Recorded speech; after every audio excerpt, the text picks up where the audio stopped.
마가복음 9장 30절에서 32절 말씀입니다.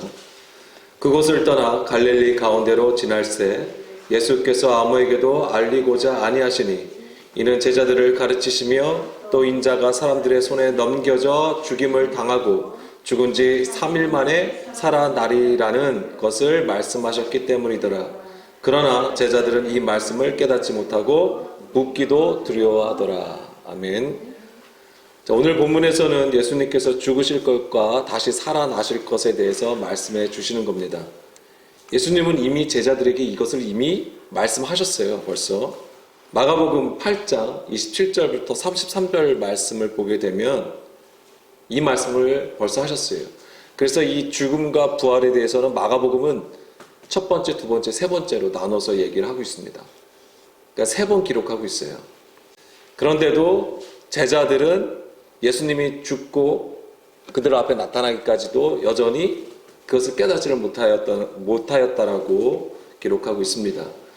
자, 마가복음 8장 27절에서 33절 말씀을 보게 되면은 이 상황을 말씀드리면은 가이사랴 빌립보죠. 여기에 예수님께서 제자들과 함께 방문을 하셨을 때에 예수님이 사람들이 나를 누구라 하더냐라고 물어보세요. 그러니까 제자들이 어떠한 대답을 내놨죠? 여러 가지 답이 나왔습니다. 세례 요한, 엘리야 또는 선지자 중에 하나라고 답을 합니다. 특히 그 중에 베드로는 좀 멋들어지게 좀 대답을 해준 것 같아요. 예, 주는 그리스도이십니다. 예, 좀 다른 제자들하고 좀 달라요, 확실히. 예, 주는 그리스도이십니다라고 되어 있습니다. 자, 이에 대해서 예수님은 자기의 일을 아무에게도 말하지 말라고 하시죠. 그럼 여기서 우리가 한번 생각하고 넘어갈 것은 그리스도가 뭐냐라고 하는 것이죠. 우리는 흔히 어떻게 보고 있죠? 명칭이죠. 예수 그리스도 뒤에 붙이는 명칭이에요. 예수 그리스도, 예수 그리스도. 그래서 우리가 주의 이름으로 기도할 때도 예수 그리스도의 이름으로 기도합니다라고 하잖아요. 자, 그런 부분들을 얘기하는데 예수님은 뭐라고 하셨냐면 자기의 일이라고 하는 겁니다. 베드로가 그리스도이십니다라고 했을 때 자기의 일로 예수님은 사실은 대답해 주시는 거예요. 그러니까 그리스도가 무슨 뜻입니까? 기름 부음을 받은 자라는 거예요. 기름 부음에 가는 것이에요. 그것이 자기의 일, 즉 예수님의 일이고 이것은 또한 하나님의 일이라는 것을 우리가 좀 알아야 되는 겁니다. 자, 그리고 31절. 자, 근데 그것이 뭐하고 관련되어 있냐면 31절 보면 인자가 많은 고난을 받고 장로들과 대제사장들과 서기관들에게 버림받아 죽임을 당하고 사흘 만에 살아나야 할 것에 대해서 말씀해 주시게 됩니다. 그러니까 여기서 벌써 첫 번째 죽음과 부활에 대해서 말씀을 하신 거예요. 그것이 바로 베드로가 주는 그리스도이십니다라는 고백과 함께 첫 번째 이 죽음과 부활에 대해서 말씀해 주시는 겁니다. 자, 이에 대해서 베드로는 이렇게 얘기해 줬을 때 베드로의 반응은 뭐였죠? 예수님을 붙들고 항변을 하게 됩니다. 오히려 이것은 마치 그거에 대해서 항변하는 것처럼 얘기하는 것이지만 사실은 오히려 꾸짖고 막 이런 거예요. 그러니까 아랫사람이 윗사람을 지금 꾸짖는 형태가 되어 버린 것인데 예수님은 그런 베드로에게 뭐라고 하셨냐면 사탄이라고 말씀을 하시는 거고요. 그래서 이 사탄을 꾸짖으신 건데 무엇을 꾸짖으신 거냐면 베드로 자체를 꾸짖으신 게 아니죠. 하나님의 일을 생각하지 않고 사람의 일을 생각하는 것에 대해서 꾸짖으신 겁니다. 그것이 바로 사탄의 일이라고 하는 거예요. 예수님을 넘어지게 하는 방법이 무엇인지 아십니까? 사람의 일을 하는 것이 예수님을 넘어지게 하는 것입니다. 그걸 좀 이따가 살펴볼게요. 오늘 관련돼서 죽음과 부활을 하고 관련되어 있습니다. 그리고 34절, 35절 말씀에서 보면 누구든지 나를 따라오려거든 자기를 부인하고 자기 십자가를 지고 나를 따를 것이니라. 누구든지 자기 목숨을 구원하고자 하면 잃을 것이요 누구든지 나와 복음을 위하여 자기 목숨을 잃으면 구원하리라. 아멘. 자, 여기서 잘 생각해 보세요. 구원이 무엇입니까? 구원이 무엇이냐면요. 우리는 뭐라고 생각하죠? 뭐가 구원이라고 생각해요? 예수님 믿으면 구원이라고 생각을 하는 거예요. 예수님 믿으면 죄의 종에서 죄로부터 우리를 사해 주시고 하나님의 백성이 되는 것. 그것이 구원이라고 하는 건데 자세히 34절과 35절을 살펴보면 구원은 무엇이냐면 자기를 부인하고 자기 십자가를 지고 예수님을 따르는 것, 이것이 곧 구원이라고 하는 겁니다. 우리는 이거 생각 안 하죠. 왜냐하면 그건 과정이라고 생각을 하는 거예요. 우리는 구원은 어느 지점에 골인하여 들어갔다라고 생각을 하는 거예요. 그래서 우리가 그 그림을 어디서 가지고 있냐면 출애굽한 이스라엘 백성들이 광야를 지나서 가나안 땅에 들어간 것, 이것이 구원이다라고 생각을 하는 거예요. 그 어느 지점이 있어요. 우리가 생각하는 행복하고 잘 살고 평안하고 평강스러운 그 어느 지점에 들어가는 것이 구원이라고 생각을 하는 거예요. 그런데 우리 성경은 뭘 얘기하냐면 구원이라고 하는 것은 예수님을 영접하여서 따르는 걸 얘기하는 거예요. 근데 따르는 것도 그냥 나는 예수님을 믿는 사람입니다, 교회를 다니는 사람이다라는 고백으로 끝나는 게 아니고 철저하게 내가 부인돼요. 자, 내가 부인된다는 것은 무슨 얘기냐면 나중에 이것이 나오는데 항상 나누는 겁니다. 찾지 마세요. 갈라디아서 2장 20절 말씀처럼 주가 우리 안에서 사는 상태가 되는 거예요. 그것이 바로 구원이라고 하는 것입니다. 이걸 좀 미리 말씀드리면 이게 또한 부활인 거예요. 그것이 부활이에요. 우리는 부활하면 어떤 변화체가 된다라고 생각을 하는 건데 갈라디아서 2장 20절처럼 주가 우리 안에서 사는 것. 근데 주가 우리 안에서 살려면 우리는 반드시 그리스도와 함께 십자가에 못 박힘이 있어야 되는 것이죠. 그게 죽음이에요. 그 죽음이 우리 가운데 있어야지만이 비로소 우리는 부활하여 살아갈 수 있다라고 하는 겁니다.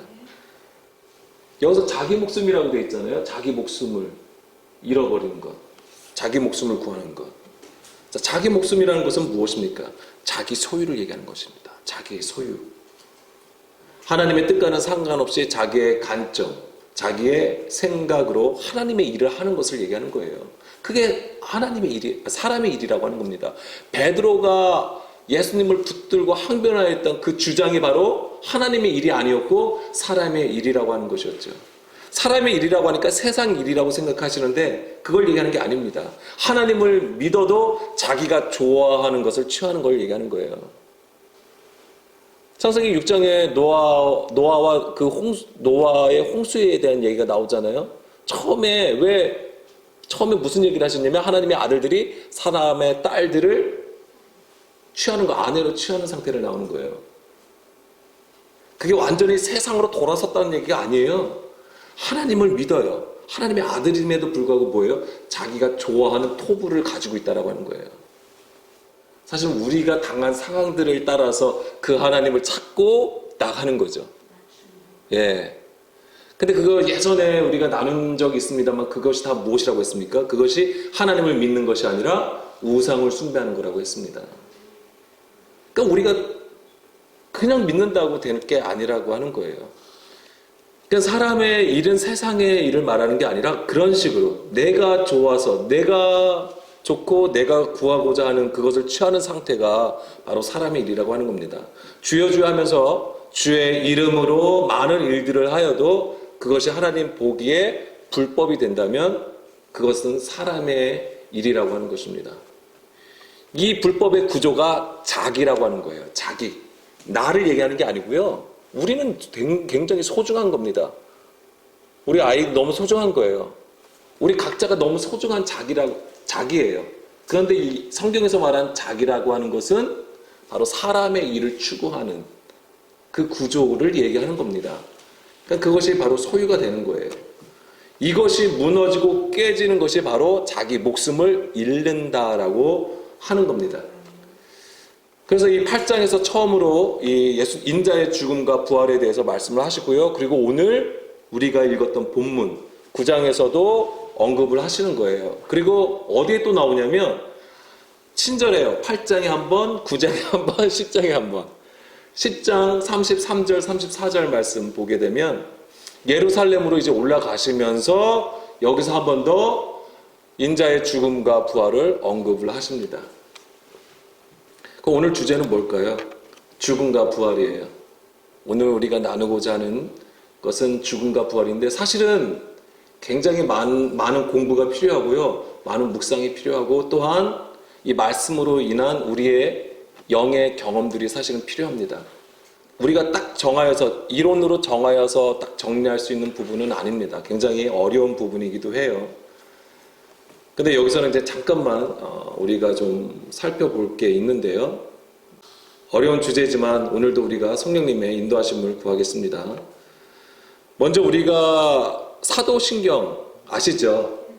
성령을 믿사오며 거룩한 공예와 성도가 서로 교통하는 것과 죄를 사하여 주시는 것과 몸이 다시 사는 것과 영원히 사는 것을 믿사옵나이다. 아멘. 이렇게 끝을 맺습니다.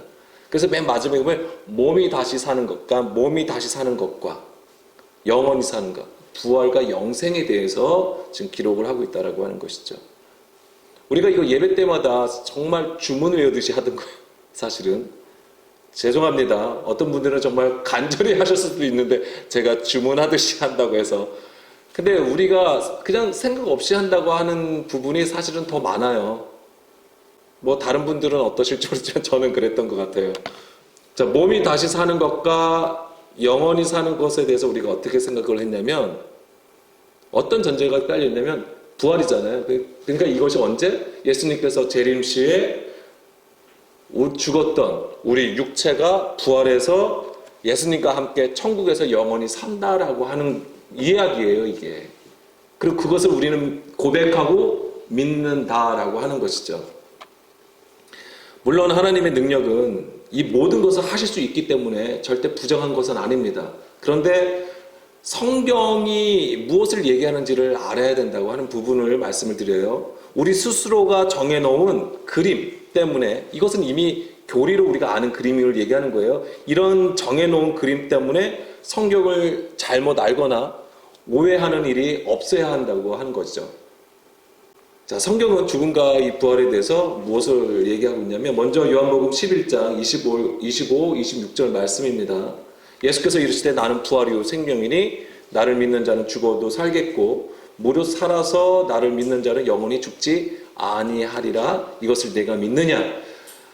예전에 우리 교회에서도 한동안 말씀의 표를 가지고 기도한 적이 있습니다. 나를 믿는 자는 죽어도 살겠고. 자, 우리가 예수님을 믿는 것은 무엇입니까? 예수님의 십자가의 고난과 부활을 믿는 것이죠. 그냥 우리가 예수님을 믿는 거 아니에요. 특히 좀 더 구체적으로 얘기하자면 예수님의 고난과 부활을 믿는 것인데요. 이것은 팩트죠. 사실입니다. 이건 부정할 수 없는 사실인 거예요. 물론 이것이 역사적인 사실이지만 과거에 있었던 예수님의 죽음과 부활이 지금 우리에게 어떻게 영향을 미치는가, 그것이 굉장히 중요한 거예요. 그러면 단순하게 역사적인 사실만을 가지고 내가 이것을 믿는다고 했을 때 과연 그것이 나한테 영향을 미치냐 이거죠. 아니라고 하는 겁니다. 예, 오해하지 마세요. 저도 예수님을 믿는 겁니다. 역사적인 사건을 아는 것만으로는 아무런 소용이 없다라고 하는 거예요. 물론 과거의 사건도 굉장히 의미가 있는 겁니다. 상징적인 겁니다. 의미가 있어요. 그런데 그 의미를 내가 가지고 있다고 해서 이것이 나랑 나의 구원과 무슨 상관이냐고요. 반드시 그리스도와 함께 십자가에 죽는 것이 있어야 된다고 하는 거예요. 십자가에 죽는 것이 반드시 있어야 되는 것이고 그리스도와 함께 다시 사는 일이 우리 가운데에 있어야 된다고 하는 겁니다. 그랬을 때의 그 사건도, 그 십자가 사건도 의미가 있는 것이죠. 그것이 생명이 돼야 되는 거예요. 우리가 그리스도와 함께 십자가에 죽고 그리스도와 함께 다시 사는 일이 반드시 있어야 되고, 그렇게 된 그리스도 안에 속한 우리, 그리스도 안에 속한 자들로 살아가는 것, 그것이 바로 구원이라고 하는 거죠. 그것이 구원이에요. 그것이 없으면 우리는 표면적인 구원만 가지고 있을 뿐입니다. 모양만 가지고 있을 뿐이에요. 등만 가지고 신랑을 맞이하려는 것과 같은 거예요. 그러니까 우리는 지금 예수님을 믿어도 어리석은 자의 모습으로 계속해서 예수님, 예수님, 구호만 외칠 뿐이죠. 그런 모습으로 있을 수 있다고 하는 겁니다. 근데 계속 뭐예요? 우리는 지금 산자인 것 같으나 죽은 자가 될 수 있다고 하는 거예요. 지금도. 살아있는 듯 하나 사실은 죽은 자라고 하는 겁니다. 껍데기만 가진.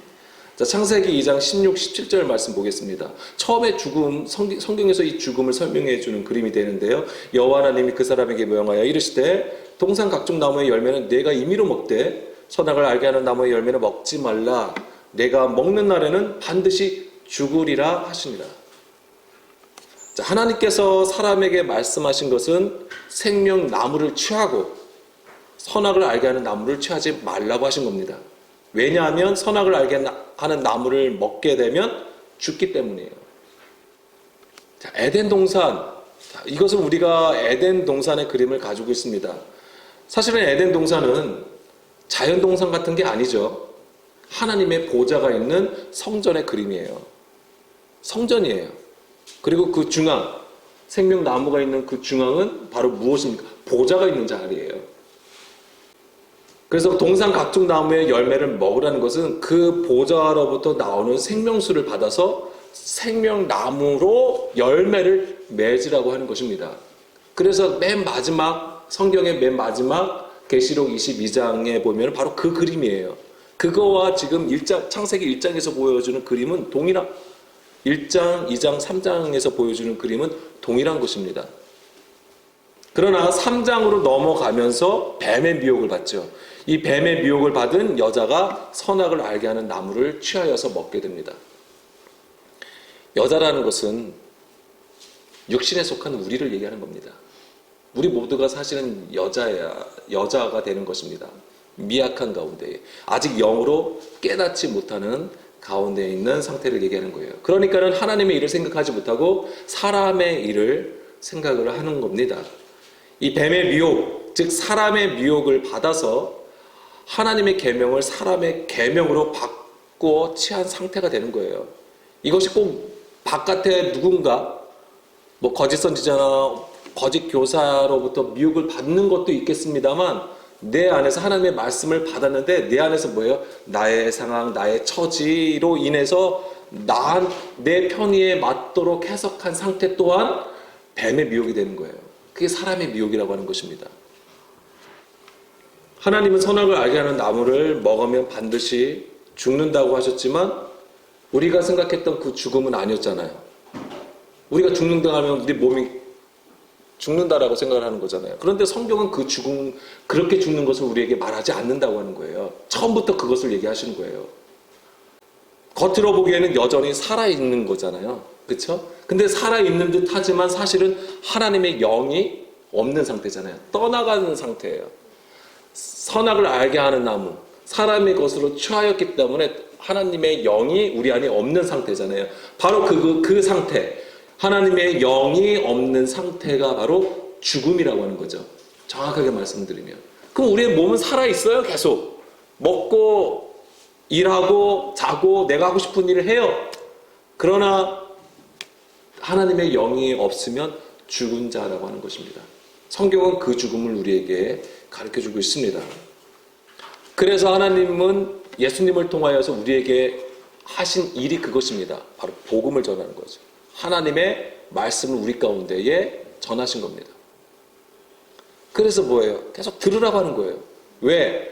그 예수님의 말씀은 영이요 생명이기 때문에. 영이라고 하는 것입니다. 그 말씀이 영이라고 하는 거예요. 그 음성, 그 흐레마, 그것이 영이고 그것을 너희가 듣는다는 것은 우리의 마음판에 새긴다는 얘기예요. 우리 안에 있게 된다고 하는 거예요. 사실 우리 안에 그 영이 있으므로, 그 말씀이 있으므로 생명이 된다라고 하는 것이죠. 그것이 지금 부활인 거예요. 왜냐하면 우리는 지금 죽어있는 상태이기 때문에. 근데 그 영이 우리 안에, 그 말씀이 우리 안에 들어오는 것이 뭐예요? 부활이라고 하는 것이죠. 그래서 그 영을 따라서 하나님의 선한 일을 하는 것이 영생이 되는 거예요. 그러니까 우리가 정말 단순하게 죽었다가 예수님이 재림하실 때 일어난다? 물론 그런 일도 궁극적으로는 있는 것입니다. 그런데 지금 당장 살아야 되는 우리, 지금 존재하고 있는 우리는 과연 부활의 존재로서 살아갈 수 있느냐가 중요한 거예요. 그런 삶 자체가 없는데 어떻게 예수님 오신 다음에 일어날 생각을 하세요? 꿈도 못 꾸는 얘기예요, 그거는. 자, 우리가 죽는 것은 뭐 때문에 그렇죠? 죄. 죄의 결과가 죽음인 것입니다. 죄라는 것은 다 아시는 것이지만 아마르티아 뭐죠? 정확하게는 관역이 있어요. 관역이 있고 거기서 빗나간 상태, 벗어난 상태가 하마르티아예요. 활 쏘는 거 생각하시면 될 것 같아요. 관역에서 벗어났다는 얘기는 진리이신 그리스도에서 벗어났다라는 것으로 그 중심에 예수 그리스도가 없다라고 하는 거예요. 그 중심에 예수 그리스도가 없는 상태가 죄라고 하는 것입니다. 성경은 사실 그걸 얘기해 주는 거예요. 요한일서 5장 11절 12절 말씀입니다. 또 증거는 이것이니 하나님이 우리에게 영생을 주신 것과 이 생명이 그의 아들 아래에 있는 그것이니라. 아들이 있는 자에게는 생명이 있고 하나님의 아들이 없는 자에게는 생명이 없느니라. 하나님의 아들 예수님이잖아요. 예수 그리스도를 모신 자는 생명이 있다고 했어요. 그 예수 그리스도를 우리 안에 어떻게 모시냐고요? 내가 믿고 결단하고 확신하면 그걸 얘기하는 게 아니에요. 주의 말씀이. 예수님께서 아버지로부터 가져오신 그 하늘의 진리의 말씀을 우리 가운데 전해 주셨잖아요. 그 전해 주신 그 말씀을 들음으로써. 그래서 성경에서 믿음은 뭘 얘기합니까? 들음을 얘기하는 겁니다. 그래서 계속해서 구약에서도 하나님은 이스라엘을 향하여 들으라. 하늘이여 들으라. 땅이여 들으라. 이스라엘을 들으라. 이스라엘아 들으라. 교회들아 들으라. 우리에게 하시는 말씀이에요. 계속해서. 물론 이 모든 자연 만물이 하나님 앞에도 귀하겠죠. 근데 정말 하나님이 관심을 가지시는 것은 그 한 사람이에요. 하나님의 말씀을 듣고자 하는 그 한 사람한테 하나님은 집중되어 있다고 하는 거예요. 우리가 그 한 사람이 되어야 되는 거 아닐까요? 정말 이렇게 험난하고 힘든 이때에 정말 마지막 때라고 많이들 얘기하시잖아요. 정말 이때에 뭐에 집중해야 되겠습니까? 내가 어느 진영에 들어가서 열심히 주장하는 거가 중요하겠어요? 나의 뜻을 나의 뜻을 상대방에게 설득시키는 것이 중요하겠어요? 그러면 뭐가 그렇게 편해지실까요? 중요한 건 뭐예요? 우리가 주의 말씀을 듣고 있느냐가 가장 중요한 겁니다. 지금 우리의 마음은 어떨까요? 돌밭일 수 있고요. 딱딱한 길가일 수도 있고요. 가시덤불이 가득한 그런 밭일 수도 있다고 하는 겁니다. 좋은 밭으로 바꿔야 된다고 하는 거예요. 좋은 밭으로 만드는 것에 우리가 집중을 해야 된다고 하는 거예요. 하나님은 그의 아들에게 생명을 주셨기 때문에 이 얘기는 무슨 얘기냐면 말씀을 주셨다고 하는 거예요. 아들이 있는 자에게는 생명이 있는 것이고 아들이 없는 자에게는 생명이 없다라고 하는 겁니다. 이것이 바로 그리스도의 말씀을 우리 안에 두시는 것을 말씀하신 거예요, 사실은. 요한복음 14장 6절입니다. 예수께서 있을 때 내가 곧 길이요 진리요 생명이니 나로 말미암지 않고는 아버지께로 올 자가 없느니라. 예수님은 내가 길이요 진리요 생명이다라고 하시는데요. 이것은 단순히 2000년 전에 우리 가운데 계셨던 예수님을 얘기하는 게 아니죠. 사실 그걸 뛰어넘는 말씀이세요. 영과 진리이신 그리스도의 말씀을 가리키는 거예요. 그 말씀이 오늘도 우리를 하나님께로 나가도록 이끌어 가신다는 거예요. 하나님의 지혜고 능력이 된다는 거예요. 이것이 바로 길이라고 하는 것이고 진리고 이것은 결과적으로 우리를 생명으로 낳으신다라는 것입니다.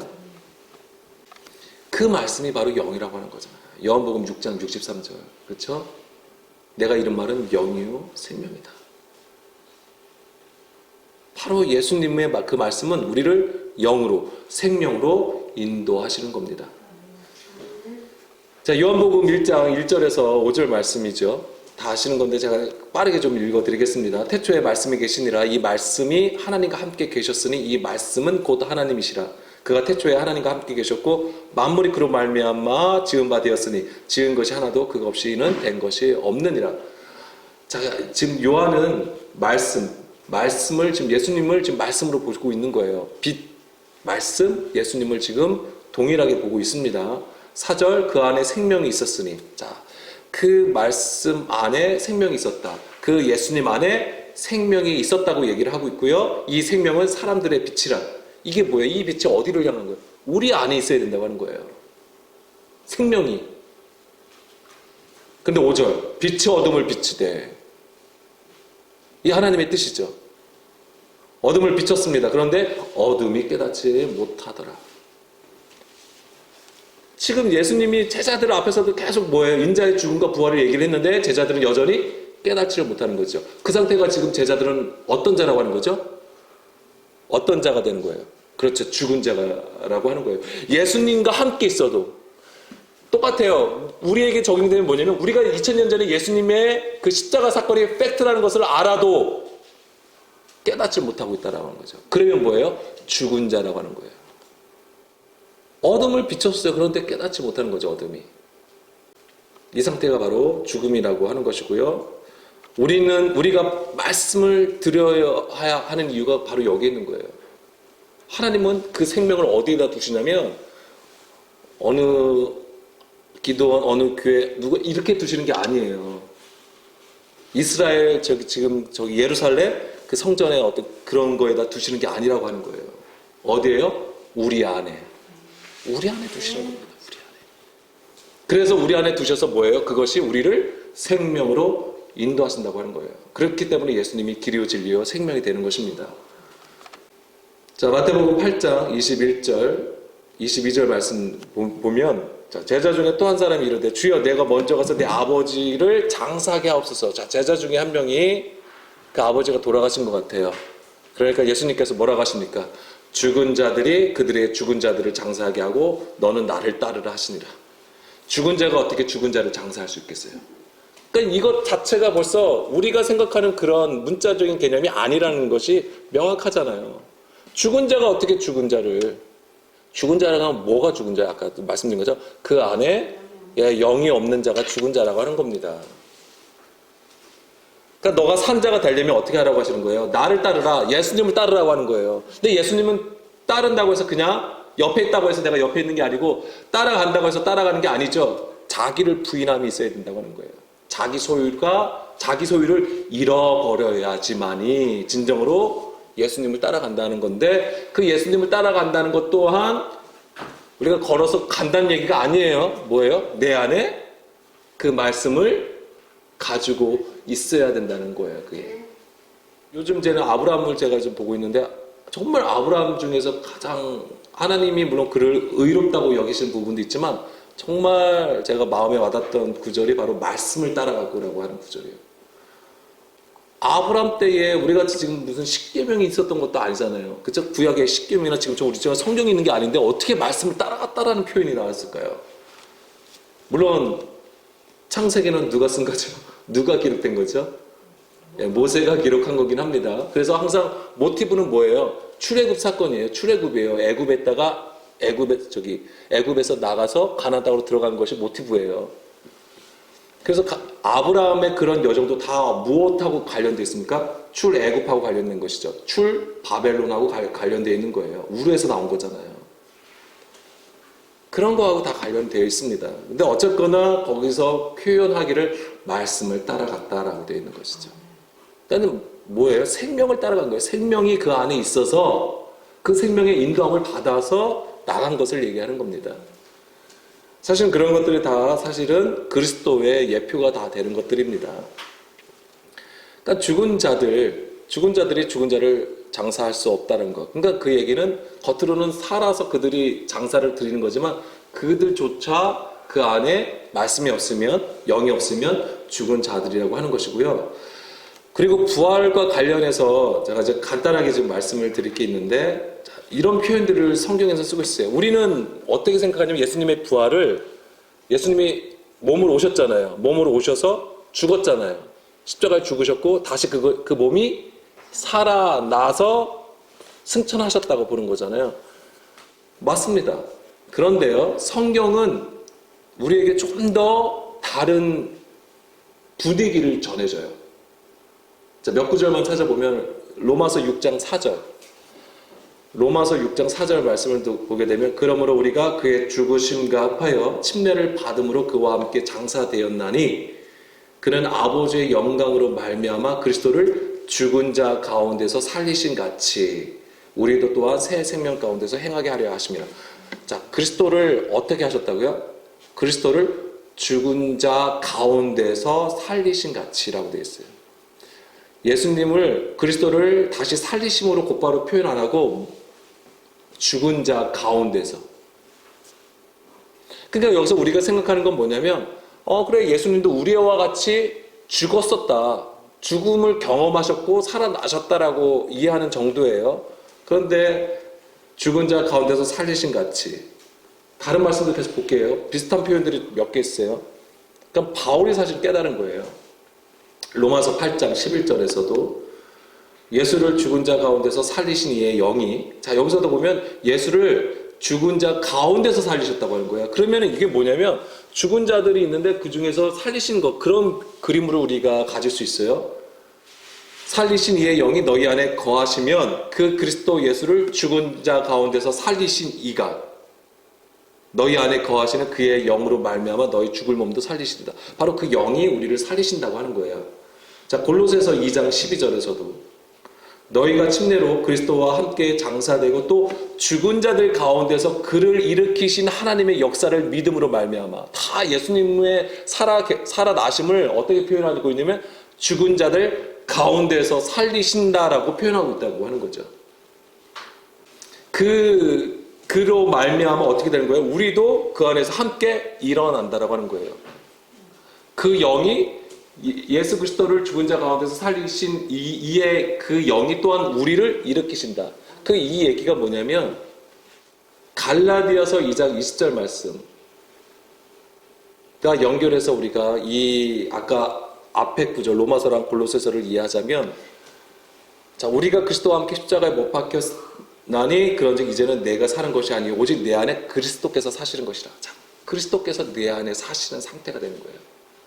그 얘기는 나는 지금, 저를 예를 들면 나는 지금 어떤 상태예요? 죽은 자라고 하는 것이죠.